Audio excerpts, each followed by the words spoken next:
All right. Clay, No, it's a terrific book. thank you.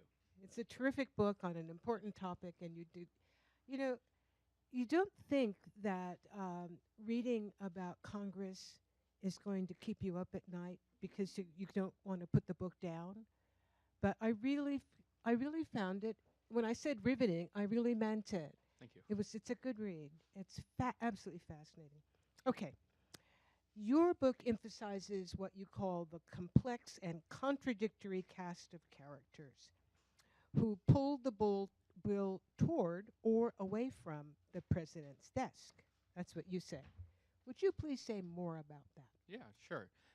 First of all, let me just say thank you very much to Greenlight for having this.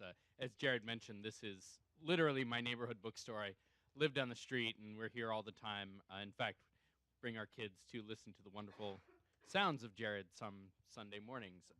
So it's a real pleasure to be here to talk about this book. And of course, thank you very much, Nell. You and I have worked together on essays and op-eds in the past, and I've always had a deep respect for your work, at least since I've encountered it, and not so much as a child when I was not reading.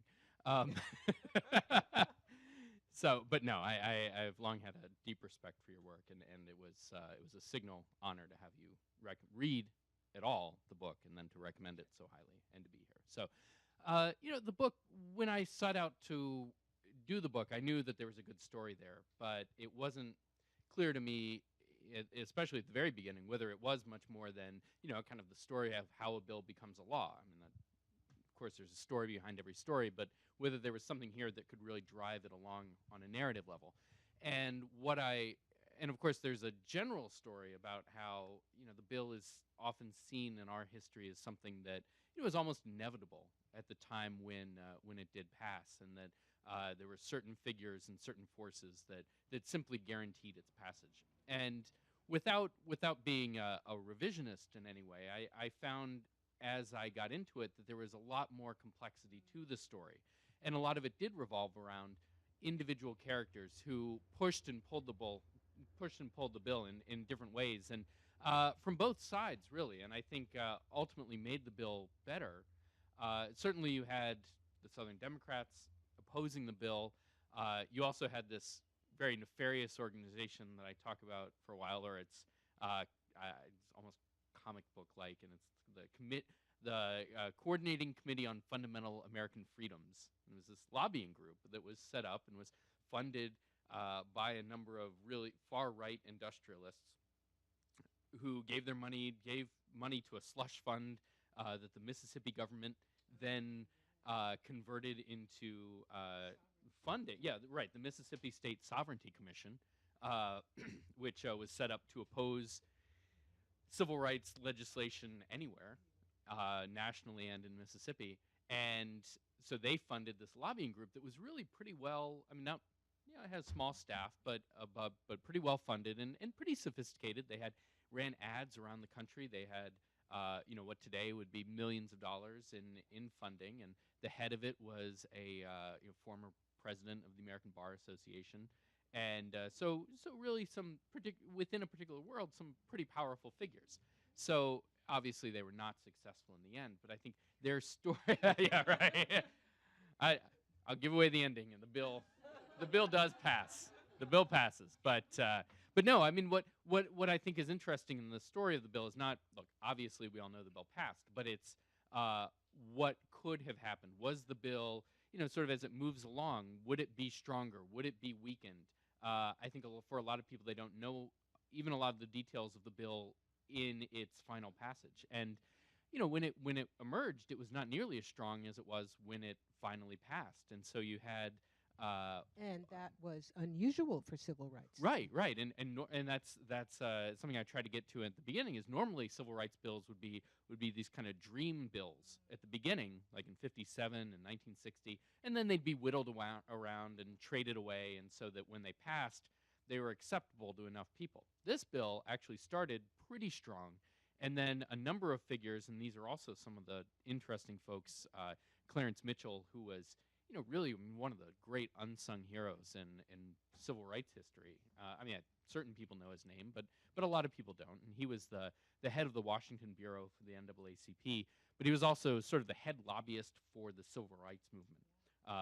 He was the guy who all through, really going back to the 40s, but picking up steam through the 50s and the 60s, was someone who had the power and influence to move in and talk to obviously liberal senators and representatives, but he even held a certain amount of charismatic sway with people he opposed. I mean, he could go into, he was fearless. He could go in and talk to Richard Russell, the head of the Southern Democrats, and he couldn't win Richard Russell over to his side, but he could maybe work some agreements. He could at least talk to him in a way that maybe whittled down Russell's opposition a little bit. And he was that kind of a guy, and he was instrumental in making the bill stronger as it moved through the House. So the bill did not really include any protections for employment discrimination. And of course now, we look at the Equal Employment Opportunity Commission and the revolutionary changes it has made in the workplace, both for minorities and for women. That's a signal piece of legislation in and of itself. And it's just one part of the bill. It was not there at the beginning. And it was largely because of Clarence Mitchell really going in and pushing the bill and then defending that once it was added. So you have these kind of both sides pushing and pulling the bill. And I really tried to tell the story as a conflict among characters and among organizations and kind of fiefdoms within both within the movement and movement writ large, not just, hey, little musical accompaniment.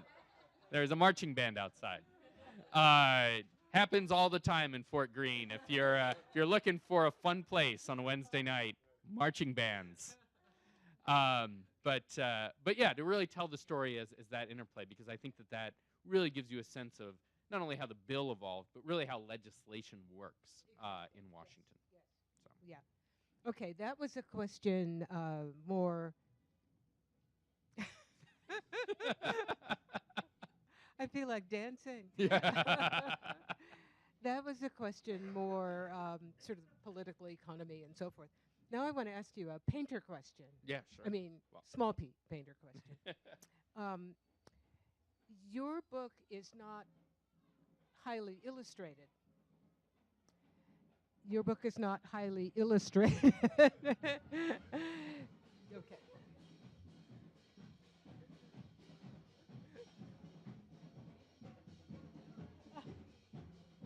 Usually the musical interlude comes about 2/3 of the way through the program.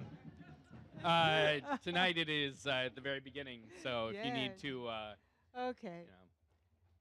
Get gorgeous, a cough drop gorgeous, or yes. talk in the lobby, that's okay. So if you had been not writing but drawing or painting or photographing your book, what scenes would you have included?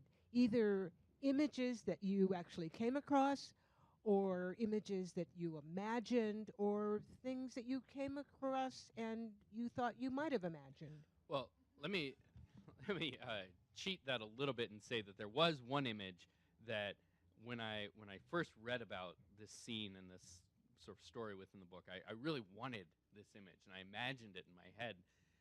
And then I ended up actually finding an image that illustrated it. And it has to do with when the bill was in the Senate and there was a filibuster going on, and you had a number of people in labor and civil rights and religious groups really active and pushing and lobbying their senators. And so there were a group of seminary students here in New York.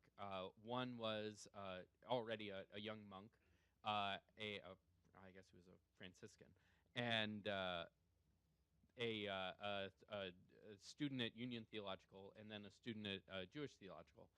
And they were talking, and they said, well, what can we do as young people, as students? We think of the student movement and student activism as something that happened in the late 60s, but really you find these stories in the early 60s. I mean, of course in the South and around sit-ins, you find it very early, even in Berkeley, right? And so they were very much animated by the idea that students needed to be activists. And of course, as religious figures, as men of the cloth, they felt the need to get involved, and which itself was something new. I mean, there had not, more on the Jewish side. There's Let's been come back activism, to but that. yeah, no, absolutely.